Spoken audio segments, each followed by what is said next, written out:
എല്ലാവരും ഒരുമിച്ച് കൂടി ആത്മീയത വേണം കേട്ടോ. തീർച്ചയായിട്ടും എനിക്ക് ആത്മീയത എന്ന് പറയുന്ന കാര്യം ഭയങ്കര മാത്രമായ ഒരു കാര്യമാണ്. ആത്മാവിനെ തിരിച്ചറിയുക.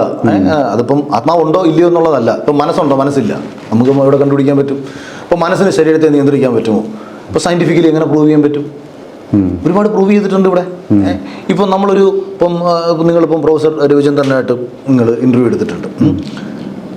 അപ്പം ഇദ്ദേഹത്തോട് ചോദിച്ചാൽ ഇദ്ദേഹം പറയും ഒരുപക്ഷെ ഈ മനുഷ്യൻ്റെ ഇപ്പം ക്ഷേത്രങ്ങളെക്കുറിച്ചൊക്കെ പുച്ഛിച്ചേക്കാം, ഈശ്വരവിശ്വാസത്തെ പുച്ഛിച്ചേക്കാം. ഞാനിവിടെ പറയുന്നത് ഒരു മനുഷ്യൻ്റെ കോൺഫിഡൻസ് ഡെവലപ്പ് ചെയ്യാൻ, അവനെ മുന്നോട്ട് നയിക്കാൻ ഇതൊരു ഭയങ്കര അവശ്യ ഘടകം കൂടിയാണ്.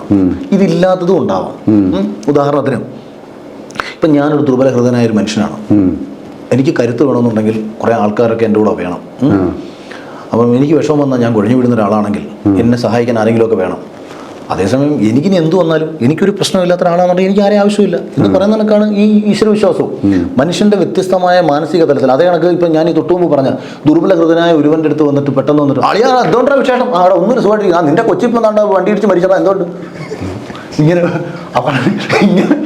ഇങ്ങനെ വിളിച്ച് പറയുമ്പോൾ യുക്തിവാദികൾ ഇങ്ങനെ വിളിച്ച് പറഞ്ഞാൽ വരുന്ന പ്രശ്നം മറ്റേവരോട് അറ്റാക്ക് ചെയ്യാത്തവും.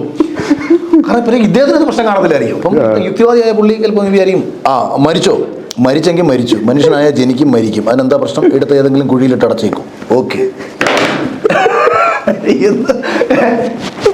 ഇത് മനുഷ്യനെ അങ്ങോട്ടും ഇങ്ങോട്ടും കണക്ട് ചെയ്യുന്ന ഒരുപാട് ഘടകങ്ങൾ ഇവിടെ ഇല്ലേ, വൈകാരികമായിട്ടുള്ള കണക്ഷൻസ് ഇല്ലേ. അപ്പൊ ഇവിടെ പൂർണ്ണ ആരോഗ്യവാനായിട്ടുള്ള ഒരു മനുഷ്യനെന്ന് ലോകത്തെ ഏറ്റവും മികച്ച ലബോറട്ടറി ടെസ്റ്റ് ചെയ്തിട്ടുള്ള ഒരാള്, സയൻസ് പ്രൂവ് ചെയ്തേക്കുന്നു ഇയാൾ ഫിസിക്കലി ടോട്ടലി ഫിറ്റ് ആണ്, ഒരു കുഴപ്പം പുള്ളിക്കില്ല, സയൻസ് ആണ് പ്രൂവ് ചെയ്തേക്കുന്നത്. അയാളടുത്ത് ഞാനിപ്പോൾ വിളിച്ചാണത് എന്തോ പിന്നെ ഇങ്ങനെ ഇരിക്കുമ്പം വൈഫും കൊച്ചും ആക്സിഡന്റിൽ മരിച്ചു എന്ന് പറഞ്ഞാൽ അയാൾക്ക് ശരീരം തളരും, അയാൾക്ക് വല്ലാതെ വരും.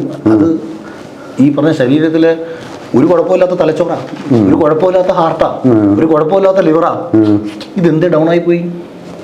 ഇത് പ്രവർത്തിച്ചോണ്ടിരിക്കുകയല്ലേ, ഇത് എന്തേ ഡൗൺ ആയി? ഇതിനെ ആരാ ഡൗൺ ആക്കിയത്? ഈ ഒരൊറ്റ മൊമെന്റിൽ ഒരു ചിന്ത, ഒരൊറ്റ ഫോൺ കോളിന് സയൻസിന് അല്പം മുമ്പ് സർട്ടിഫൈ ചെയ്ത പൂർണ്ണ ആരോഗ്യവാനായ ഒരുവന്റെ ശരീരത്തിനെ തളർത്തിക്കളയാമെന്നുള്ളത് ഒരൊറ്റ ഫോൺ കോളിൽ നമുക്ക് ചെയ്യാമെങ്കിൽ ഒരമ്പലത്തിൽ പോയി പ്രാർത്ഥിച്ച് എനിക്ക് മുന്നോട്ട് പോകാൻ പറ്റുമെന്ന് തോന്നിയാൽ ഒരുത്തിന് മുന്നോട്ട് പോകാനും പറ്റും. ഇവന്റെ ശരീരവും അതിനനുസരിച്ച് വർക്ക് ചെയ്യും.